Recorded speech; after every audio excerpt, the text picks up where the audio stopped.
Aqui no estúdio da TV GP1 para um bate-papo franco, aberto, olho a olho, o candidato a deputado federal pelo Republicanos, Fabrício Loyola, participando do nosso GP1 podcast. Candidato, em nome da produção, eu agradeço por Vossa Senhoria ter tirado precioso tempo da agenda de campanha e estar aqui no estúdio para conversar conosco. Eu que agradeço o espaço de fala, a oportunidade de trazer, debates de interesse de toda a sociedade. Qual a trajetória de Fabrício Loyola até estar agora candidato a deputado federal pelo Republicanos? Eu sou nascido e criado em Teresina, meus pais são do interior, meu pai é de Francinópolis, da zona rural de Francinópolis, ali depois de Lesbom Veloso. Fui criado ali, da Macaúba para a Vila da Paz, 2 bairros simples aqui de Teresina, vivi em comunidade. Estudei, fui aprovado no concurso, trabalhei no Brasil todo, trabalhei na fronteira com a Venezuela, com a Guiana, trabalhei no Rio de Janeiro, Brasília, Rio Grande do Sul, em todos os lugares. No Piauí, comandei Teresina, região metropolitana, comandei Piripiri, comunicação, estive na corregedoria, já fiz prisões por corrupção, tive 5 anos vinculado a Brasília, assessorando diretores, ministros, autoridades dentro do Congresso, e recentemente fui superintendente da Polícia Rodoviária Federal aqui no Piauí, com entregas relevantes para a sociedade. Hoje estou participando desse debate, uma campanha completamente diferente, que leva tudo que eu tenho no coração. Fabrício Loyola é também graduado em Direito, é isso? Sou graduado em Direito pela Universidade Federal do Piauí, especialista em Direito Público Privado pela Universidade Federal e Processual pela Universidade Estadual. Fiz o MBA em Gestão Empresarial pela Fundação Getúlio Vargas, porque eu tinha muito interesse em trazer conhecimentos da iniciativa privada para aplicar na iniciativa pública. Eu acho que a iniciativa privada ela tem uma eficiência invejável e que a iniciativa pública tem que copiar os modelos para entregar melhores resultados para a sociedade. Para administrar ideias também, eu tenho habilitação em projetos pela Stais by Science, que é uma faculdade alemã, com escritório em Brasília. Eu sempre procurei me capacitar para aumentar minha capacidade de entregas ao cidadão. E o que levou o Fabrício Loyola a ser candidato a deputado federal filiado ao Republicanos? Insatisfação com o Brasil. Nós temos 500 anos de atraso. E toda vez que a gente reclama de algum problema, seja na segurança, na saúde, na educação, as pessoas pensam que a gente está dando indireta para alguém. Não é indireta, é direta mesmo. São 500 anos que o povo brasileiro sofre com um Brasil que não funciona. Nós já tivemos governo de um lado, governo de outro. A polarização política, na minha opinião, é uma mera massa de manobra. Então, o que me trouxe a participar do debate foi a insatisfação com o país. Eu entendo que o cidadão de bem, que sonha com um Brasil melhor, tem que dar a cara a tapa, participar desses debates, se arriscar sim, porque enquanto a gente estiver de fora, os ruins estão se multiplicando na política. Então a gente tem que vir participar. Eu me considero um cidadão comum na política, um cidadão comum que sonha com dias melhores, já tenho meu emprego, não estou atrás de emprego, também não peço oportunidade. Pedir oportunidade é como se eu estivesse pedindo emprego. Na verdade, eu convido as pessoas para conhecer meu trabalho e perceberem que eu tenho capacidade de estar lá, enfrentar, porque eu já fiz prisões por corrupção, enfrentar o sistema e chegar a representar os interesses do cidadão. Porque Vossa Senhoria escolheu o Republicanos. O Republicanos foi o único partido que me deu a liberdade que está me dando agora. Eu decidi não apoiar nenhum outro nome que não seja o meu. Ainda procurei entre nomes mais novos algumas propostas, mas decidi manter essa postura. Também exigi liberdade de fala e de atuação. E o Republicanos foi o partido que me deu essa liberdade. Por quê? Como eu falei agora há pouco, essa polarização política que a gente tem é uma massa de manobra horrível. As pessoas deixam de discutir o país, discutir projetos e passam a falar de políticos de estimação. A gente precisa acabar com isso. Eu me recuso a participar do debate nesse nível baixo de tratar político A, político B, eu sou apaixonado por isso, fato aquilo.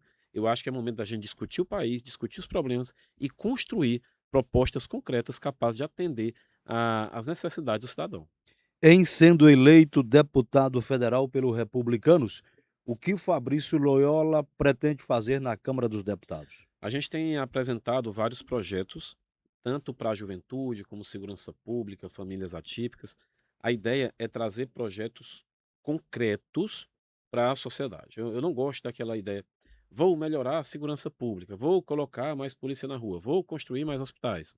Isso para mim é balela, são propostas muito abstratas. A minha ideia é trazer propostas concretas para o cidadão, exequíveis, dentro da experiência que eu tenho de orçamento público, de legislação, para que a gente entregue demandas para a sociedade. Recentemente eu lancei um pacote para a juventude, um pacote para as famílias atípicas, um pacote para a agricultura familiar. Então nós temos uma série de ideias para construir, para trazer para o cidadão. Então, destinar recursos da forma correta, fiscalizar o funcionamento da máquina pública. A gente observa que algumas autoridades simplesmente somem nesse intervalo onde não tem eleição. A gente precisa que, independente de ter que estar em Brasília e no Congresso, também essas autoridades, eu como deputado, esteja nos municípios. Recentemente eu tive de norte a sul do Piauí, as pessoas, poxa, inspetor, o senhor está aqui de novo. Eu entendo que para você tomar decisões sobre o povo, você tem que conhecer a realidade do povo. Então, a meu projeto de mandato é a aproximação com a sociedade, propostas concretas e execuíveis e abandonar esse discurso de lado A, lado B, mas trazer a busca por soluções para a demanda do cidadão. Eu não tenho tempo para estar defendendo político de estimação. Pela experiência como policial rodoviário federal, será um mandato voltado mais para a área da segurança? Olha, eu tenho uma visão diferente de como mudar a segurança pública no Brasil. O Brasil encara a segurança pública sob o viés do enfrentamento. Claro que o enfrentamento é importante. Vamos fazer investimentos no enfrentamento, mas entendo que a segurança pública no Brasil pode ser transformada através da formação do jovem. A gente hoje, o Brasil, oferece uma educação de péssima qualidade para o jovem, não existe um programa adequado de inserção desse jovem no mercado de trabalho, as empresas não são corretamente estimuladas. Ah, e não venham me dizer: "Ah, mas tem programa". Tem, mas não é eficiente. Esse jovem, ele é mal formado, ele não recebe emprego, o crime capta, depois que ele vai preso, a gente vai falar em ressocialização, reintegração. É absurdo que você espere uma pessoa ser presa para falar na formação dela ou em oportunidades para ela. Então, eu entendo que a melhoria do Brasil passa pela formação do jovem. Tanto que o meu pacote para a juventude envolve medidas que estão relacionadas, de um lado, ao acolcho, porque ninguém aguenta mais, e à oportunidade. Esse pacote para a juventude, a primeira medida é a redução da maioridade penal. Por que, que eu defendo isso?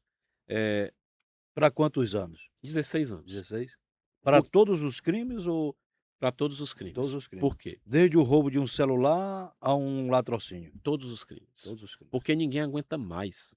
Mais de 70% dos atos infracionais, crimes, na linguagem popular, cometidos pelos jovens no Brasil, pelos adolescentes, que estão cumprindo algum regime, são roubo, tráfico de droga, homicídio, que é o assassinato. Então, mais de 70% são muito graves. Ninguém aguenta mais.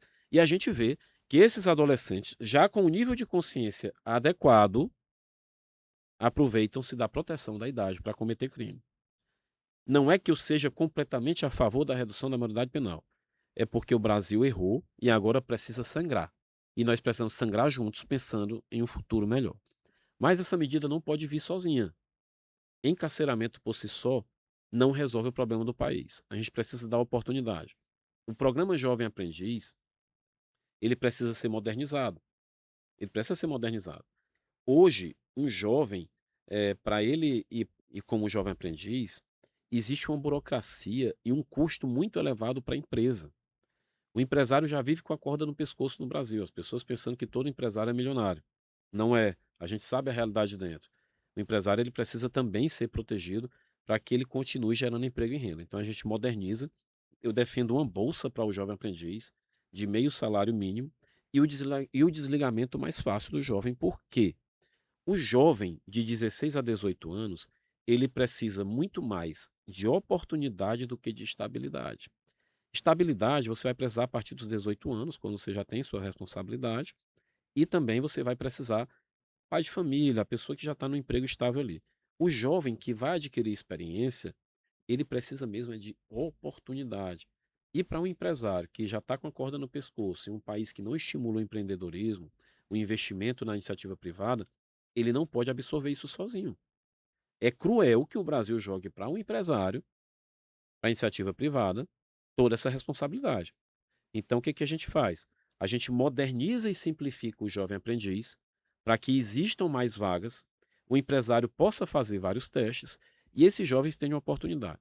Desde o jovem que ficar, que for selecionado e ficar por muito tempo, ele vai ter um aprendizado muito grande. E o jovem que for dispensado logo, ele vai ter um aprendizado cruel, com a própria falha. Isso faz parte do aprendizado. A gente tem que parar de idealizar, de transformar todo mundo em coitadinho. O perfil do povo brasileiro é de trabalhador. Então, o programa Jovem Aprendiz precisa ser modernizado, tá? A terceira medida é a carteira de motorista, a carteira de habilitação, já no ensino médio. O que é que o Brasil faz hoje? A gente não trata de trânsito no ensino médio, não trata, e a gente joga esse jovem para ser um condutor, um motorista, que vai morrer, vai matar, vai ser multado ou preso. Aí a gente estuda coisas no ensino médio que a gente não vai usar a vida toda e não estuda trânsito, e são quase 40.000 mortes por ano. Então eu defendo que no ensino médio exista uma matéria obrigatória de trânsito, uma semana sim, outra não, vai ser uma carga horária mais baixa, e esse jovem saia do ensino médio já com a carteira de motorista. O efeito disso vai ser um condutor, nós vamos entregar para a sociedade um condutor, um Que motorista não vai dirigir alcoolizado, por que exemplo? não vai dirigir alcoolizado, que vai respeitar a sinalização, que existe um processo de conscientização por 3 anos e não a palestra avulsa, que ele fez provas sobre trânsito, que ele fez trabalhos na escola sobre trânsito e não a mera palestra de um policial que foi lá de boa vontade. É diferente, é completamente diferente. Então você passa 3 anos debatendo trânsito com ele. Esse jovem, quando ele sair formado, ele vai gerar menos acidentes, que vai impactar na saúde pública, no orçamento da saúde, na quantidade de prejuízo ao patrimônio a terceiros. Ele vai estar mais consciente de outra coisa. A carteira de motorista é importante para o filho do pobre. O filho do rico, ele vai para a faculdade só para estudar. O filho do pobre precisa se virar, ele precisa trabalhar e ir para a faculdade. Quanto tempo eu trabalhei o dia todinho e fui para a faculdade à noite? Então, é uma necessidade também. Meu pacote para a juventude, ele traz essas 3 vertentes. O acolcho, que é a redução da maioridade penal em razão da gravidade dos crimes e porque ninguém aguenta mais. A modernização do jovem aprendiz para que o jovem tenha a oportunidade de trabalhar. E, e a carteira de motorista já no ensino médio, para que ele também tenha a oportunidade de trabalhar. A gente precisa parar de idealizar e parar de estudar teorias e formar teóricos desnecessários para a sociedade e transformar os nossos jovens em pessoas capazes com conhecimento real. Uma outra matéria que eu defendo no ensino médio é segurança pública e cidadania. Porque enquanto a gente fica falando as palestras sobre droga, a droga tal faz isso, a maconha faz aquilo, a cocaína não influencia em nada. O problema é que, no caso do tráfico de drogas, é que a droga ela vicia no primeiro contato. Então, onde que eu perco o jovem? Na vulnerabilidade do primeiro contato. Quando ele tem uma decepção amorosa, quando ele briga com o pai, com a mãe, tira uma nota baixa, perde o estágio, perde o emprego, e aí a droga está lá de braços abertos para destruir a vida dele. Então, a gente precisa debater isso também durante os 3 anos. Como é que a gente tem 2 problemas tão graves no Brasil, como segurança pública e trânsito, e a gente não forma o nosso jovem? A gente tem 3 anos para entrar na cabeça desse jovem. De que adianta tanta fórmula no ensino médio que a gente não vai usar nunca na vida, tanta teoria, tanta o Brasil quer formar intelectuais desnecessários. Eu vejo alguns estudos, de faculdades completamente desnecessários. É um absurdo que tenha dinheiro público em alguns estudos publicados. Não tem função, não tem nenhuma utilidade para a sociedade. Então o que que a gente faz? A gente traz essas matérias para o ensino médio. O ensino médio precisa formar o jovem para o Brasil e não para o sonho teórico de quem não sai do escritório e vai na comunidade ver a realidade. E se a gente trouxesse para o ensino médio atendimento pré-hospitalar, né? Primeiros socorros Uhum. também. Culinária, algumas coisas básicas. Eletrônica, mecânica, criatividade. A gente não tem a matéria de criatividade. Mas havia essas disciplinas, OSPB, se não me falha a memória, era Organização Social e Política, tinha Aham. OMC, que era OMC, ó. você aprender a como funcionava o comércio, você aprendia a fazer várias coisas, a professora ensinava. Mas aí essas disciplinas desapareceram, Sabe por principalmente quê? essa OSPB, era Sabe por muito quê? importante. Sabe por que que desapareceram? Porque o Brasil polarizou o discurso e perdeu a capacidade de analisar a utilidade das coisas. Tudo hoje, à esquerda ou à direita, e ficam brigando, E brigando, nenhuma proposta. e nenhuma proposta. É por isso que eu decidi não apoiar nenhum outro nome que não seja o meu. Tem ideias da esquerda que são boas, tem ideias da direita que são boas. Tem ideias da direita que são ruins, tem ideias da esquerda que são ruins. Mas a gente precisa abandonar esse discurso polarizado e pensar o país. Essas matérias que você falou são excelentes, mas foram associadas a um lado e o outro atacou. E a gente perde coisas úteis por causa da polarização. É verdade. Fabrício, há estudos aí que apontam que um preso custa, se não me falha a memória, 10 até 30 vezes mais caro do que um estudante, né, levando em conta o trabalho da polícia de investigar, de prender, quando é o crime de tráfico, essa coisa toda. Quando é um homicida, também, mas os estudos apontam que é mais caro manter um preso do que manter um estudante numa escola de boa qualidade, com professores bem pagos, bem remunerados e reconhecidos. Dá para reverter isso aí também, na sua imaginação? Olha, dá. Eu entendo que a gente protege demais preso. Cara, bota pra trabalhar e não tem que ser opcional e dar hora e dar dia de compensação pra ele não. Eu tenho que estimular um preso a trabalhar pra se sustentar? A lei parece que é um livro, É um absurdo. diminui 3 dias ou é um dia, Não, coisa assim. tem vários benefícios, é um absurdo. O pai de família que está em casa, ele não tem a opção de não trabalhar. O preso que matou tem. Ele trabalha se ele quiser, porque a lei está dando um benefício para ele se ele quiser trabalhar. Você tem a opção de não trabalhar? Tenho que vir aqui todo dia, Eu não tenho. senão corta o meu ponto. É um absurdo. A gente protege demais vagabundo. Como eu disse, jovem, a gente não forma o jovem, não dá educação, não dá oportunidade, espera ele ser preso para falar em ressocialização e reintegração. A gente precisa repensar isso. É uma palhaçada. É uma palhaçada. O preso tem o direito de não trabalhar, porque ele vai ter comida, bebida, proteção, vai ter onde dormir. Ah, mas os presídios são ruins. E tu queria que fosse melhor. É brincadeira. Obriga a trabalhar. Obriga. Aí, vem os teóricos. Pessoal, eu sei, eu dei aula de direito já. Não venham com teoria pra mim. Eu conheço a teoria. Tem que mudar. A gente tem muita teoria bonita. Vedação, retrocesso em direitos humanos, trabalho forçado e tal. E a vida das pessoas? Eu não acredito na recuperação de uma pessoa que matou 3. Eu não acredito. E a gente tem que repensar, não sei como, com medidas extremas, o descarte de alguns indivíduos da sociedade. 5 homicídios. Para que esse cara vai voltar para a sociedade? Prisão perpétua? Ou pena de morte, não sei. Você tem um estudo? Olha que absurdo você pegar chefes do tráfico, deixar eles em penitenciárias, em presídios de segurança máxima e levar de jatinho para ser ouvido, porque ele tem o direito de ser ouvido presencialmente.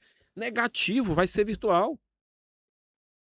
A gente não tem vários sistemas de segurança para garantir que é aquilo ali? Deixa ele na cela, ouve ele lá da cela. Garante o direito do advogado. Eu não sou contra. O direito do advogado, beleza, está trabalhando. Que ele vai fazer o virtual, ele tem acesso ao magistrado, ou acesso ao preso. Pronto. Mas está transportando o chefe de tráfico de jatinho. São jatinhos do poder público, é muito caro.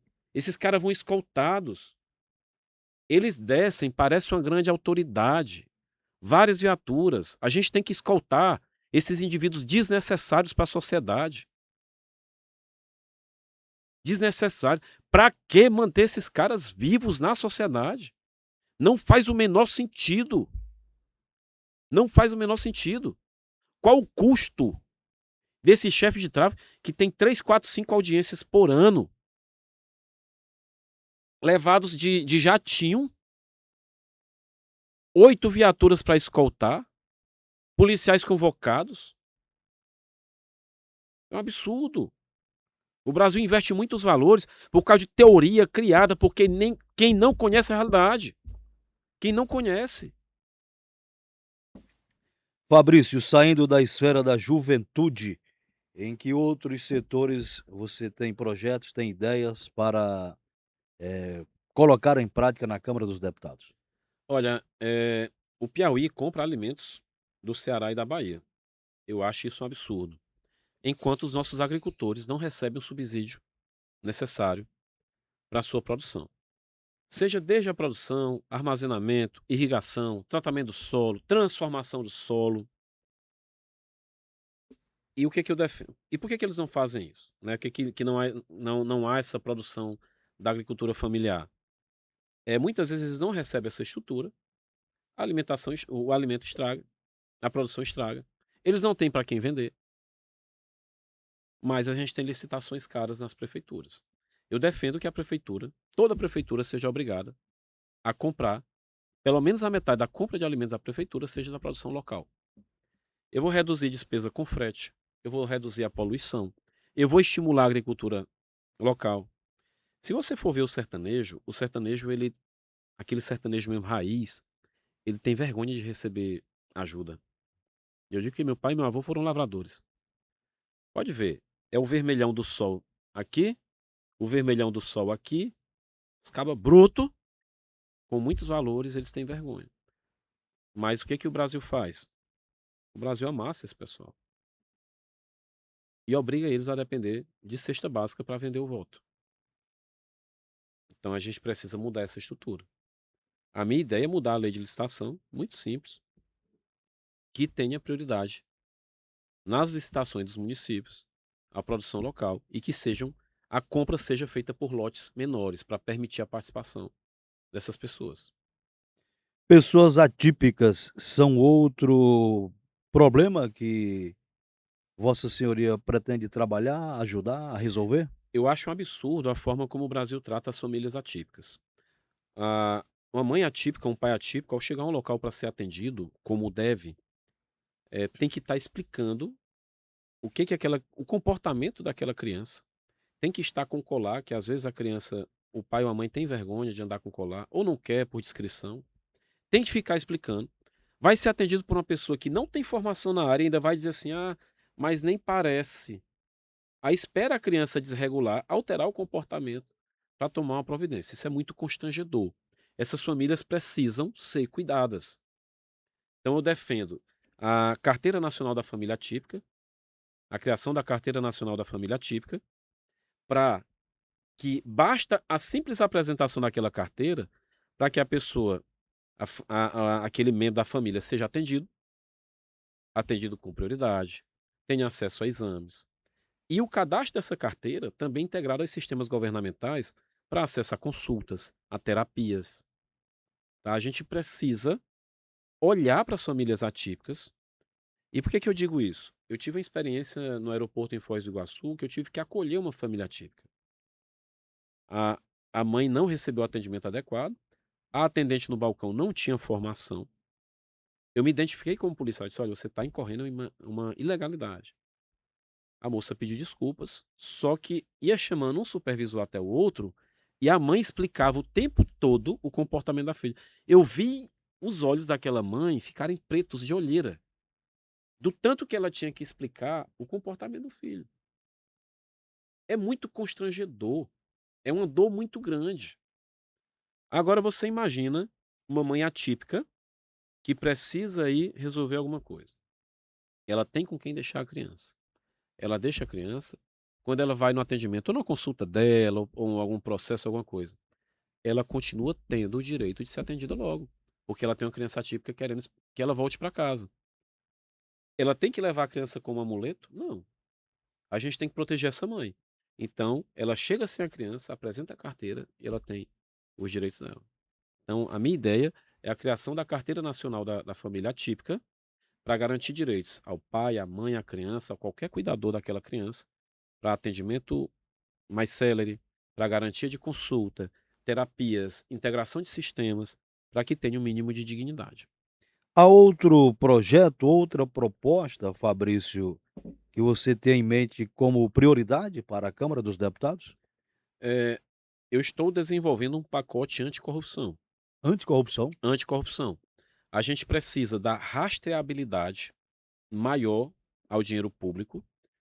A emenda, ela precisa ter rastreabilidade. O dinheiro público, eu defendo que ele tenha uma espécie de CPF, gerado ali gerado ali por autenticação. Destinou para determinada compra, você vai saber aquele lote, aquele pacote lá, para onde que ele foi e qual foi aquela licitação. Outra coisa, os portais públicos, eles não são tão transparentes. A gente tem um dever de transparência, de publicidade, desde a Constituição de 88. Mas o cidadão comum tem dificuldade para acessar as informações. Ah, mas ele tem que conhecer a licitação. Negativo. Publica uma planilha simples. Né? Então, a gente vai criar um pacote anticorrupção quando a gente der uma rastreabilidade maior ao dinheiro público. E portais de transparência com transparência efetiva. Se você for ver os portais do Congresso, da Câmara, do Senado, até para consultar o trâmite da legislação, o cidadão comum não sabe. Ah, mas tem que ter conhecimento técnico. Não. Você deixa um canal técnico próprio para assessores, deputados, senadores, advogados, procurador da República, Ministério Público, para fiscalizar. Mas você precisa ter informação clara para o cidadão. A gente precisa ter informação clara para o cidadão. Então, eu acho que o dinheiro público hoje é muito pouco rastreável, Dá para assumir através de uma emenda Pix. né? A gente precisa acabar com isso. Então, a emenda, eu destinei uma emenda para determinada atividade, obra, o que for. A gente tem que ter uma autenticação. Aquele bloquinho ali, ó, R$ 1 milhão aqui nessa emenda, ela foi destinada aqui. E aí, quando você colocar o QR Code aqui no processo, lá no site oficial, a pessoa vai lá. Deputado fulano de tal destinou essa emenda, tantos milhões. O processo é esse, a licitação é essa, a empresa ganhadora é essa. Aí vai lá ver se está sendo aplicado o recurso corretamente, né? Exatamente. Fabrício, em sendo deputado federal, Fabrício Loyola, que destino você dará aos recursos de emenda parlamentar que terá direito? Não destinarei nem um centavo a shows. Shows? Shows, Zero. shows grandes, não. Eu sou a favor de eventos, muitos eventos pequenos, ao invés de um evento grande. Por quê? O cara se diz apaixonado pelo Piauí, o ator nacional, o que for, e cobra R$ 2 milhões. Por R$ 2 milhões, a maioria da população se apaixona pela outra. Para mim é balela essa conversa. O evento ele é muito importante para circular dinheiro e renda no município. Porque a pessoa vende uma água, vende um espetinho, vende uma bebida, vende comida, tem um aluguel dos equipamentos. Então circula dinheiro nas empresas, a estrutura, mas eu não preciso de um show de banda nacional. Eu defendo que aqui, você imagina uma banda de R$ 1 milhão. Eu contrato 20 bandas de 50 mil. E aí você tem os eventos no bairro, nos bairros, nos municípios pequenos. E você faz circular a economia. Então, primeiro ponto é, não destinarei recursos para shows grandes. Eventos pequenos, sim. Shows grandes, não. Você pegar você imagina um show em Teresina, R$ 1 milhão. E se eu fizer 20 shows pequenos nos bairros, a R$ 50 mil a banda. Tava tendo festejo agora lá na região do Mafrense. Eu fui lá.